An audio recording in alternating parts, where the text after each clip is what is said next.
In August 1947, the British left India after more than 300 years. British India was partitioned into two independent nation-states, India and Pakistan. India was to remain secular with a Hindu majority. Pakistan was to have a Muslim majority. This is the story of how two countries were carved up in haste by British colonists and how this led to one of the largest human migrations in history. An estimated 15 million people were uprooted as Muslims began trekking to East and West Pakistan, while Hindus and Sikhs went the other way. Between 1 and 2 million people lost their lives due to large-scale religious violence, starvation, and disease. More than 75,000 women were raped or abducted. But how did this religious hatred spark so much violence? To understand this, we have to look at Britain's rule of India. Tensions between Hindus and Muslims did exist before the British Raj was established, but many Muslims, Hindus and Sikhs also coexisted peacefully. When the British came to rule, they used a now infamous strategy of divide and rule. They enforced specific measures like the scientific census in 1871 and the formation of a separate electorate for Muslims, which led to the evolution of rigid religious identities. These identities became more important than language or ethnicity and were used to pit people against one another so that the British could consolidate their own power. Mistrust between Hindus, Muslims, Sikhs, and Christians began to grow. How did this lead to the country being partitioned? Indians had long wanted independence from oppressive British rule. During World War I, Britain introduced the Defence Act of India, which gave them indiscriminate power to lock people up without trial and restrict freedom of speech and movement. In 1919, British soldiers massacred unarmed Sikh men, women, and children who had gathered to celebrate the Sikh New Year in Jallianwala Bagh. Some say the massacre marked the beginning of resistance against colonial governance. But to understand how and why the country was partitioned, we also need to understand the political players at the time. This is Jawaharlal Nehru and Mahatma Gandhi. They were leaders of the Congress, a Hindu-dominated secular political party which spearheaded the independence movement. They wanted a united, secular India. This is Muhammad Ali Jinnah. He was the leader of the Muslim League. He also wanted independence and initially backed Hindu-Muslim unity. But by the 40s this changed and he wanted an independent state for Muslims. In 1939, Britain dragged India into World War II. Most Indians were not happy about it. Nehru and Gandhi refused to fight. They initiated the 1942 Quit India movement, a movement to have the British leave India entirely that resulted in nationwide protests against British rule. In 1943, famine hit Bengal. Up to 3 million people lost their lives, and many Indians believe that the famine was caused by colonial exploitation. At the end of World War II, Britain was cash-strapped. They realized they couldn't afford to run India much longer. They decided they would withdraw from the subcontinent, but didn't put a date on it. With talk of a transfer of power, tensions ran high in the country. Muslims were concerned that they would be vulnerable in a Hindu-majority country.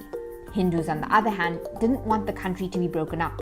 The Muslim League called for a strike in Kolkata to demand a homeland in August 1946.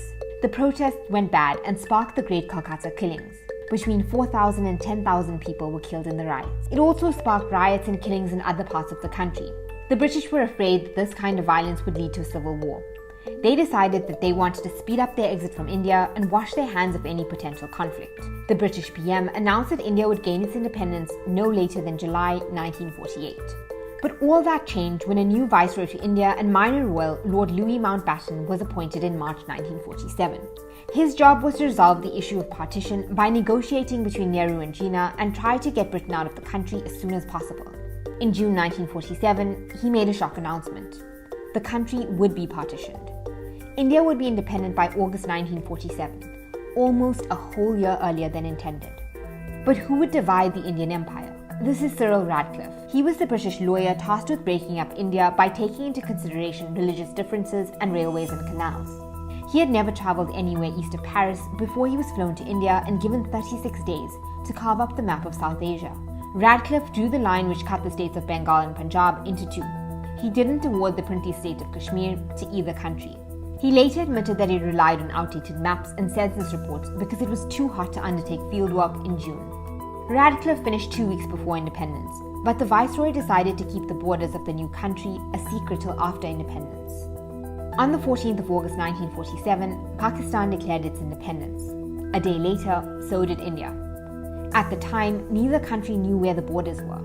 The British Army, which had suppressed Indians and crushed revolts, exited India after more than 300 years with hardly a shot fired and only 7 casualties. But they left two countries in complete turmoil. Partition unleashed a wave of bloodshed. One of the central flashpoints was Punjab. People who suddenly found themselves in the wrong country had to flee from their ancestral homes, on foot, on bullock carts, or by train. More than 7 million people traveled from India to Pakistan. Another 7 million people traveled from Pakistan to India. Mobs hid in the bushes along the way, waiting to slaughter people. Muslims, Hindus, and Sikhs killed one another. Many of the refugees succumbed to hunger or thirst or were murdered along the way. Train carriages, dubbed blood trains, which carried refugees, often arrived at their destination with corpses. Women were raped and abducted. Many of the victims were mutilated and had their breasts cut off. Pregnant women attacked by mobs had their bellies cut out of them. Even children weren't spared. Some women were killed by their own fathers and brothers so they wouldn't be captured. Other women committed suicide by throwing themselves into wells to avoid abduction and preserve their honor. Homes and businesses were looted and burnt down. Some have likened the horrors of partition to the Holocaust. Refugee camps were set up in India and Pakistan to try to house the millions of refugees. But many more people lost their lives because of the poor conditions and disease in the camps. The massive and sudden migration changed the demographic of South Asia forever. Almost all Hindus fled cities like Karachi, which were populated with just under 50% of Hindus before partition. More than 300,000 Muslims were forced to flee Delhi alone, the capital of independent India. Partition separated thousands of families. More than 70 years later, many families are still divided. Pakistan and India remain bitter rivals. They have fought 3 wars over Kashmir and one over East Pakistan, which eventually became Bangladesh. Today, there are still disputes over water and borders. More than 7 decades later, more than 1.6 billion people still live in the shadow of partition.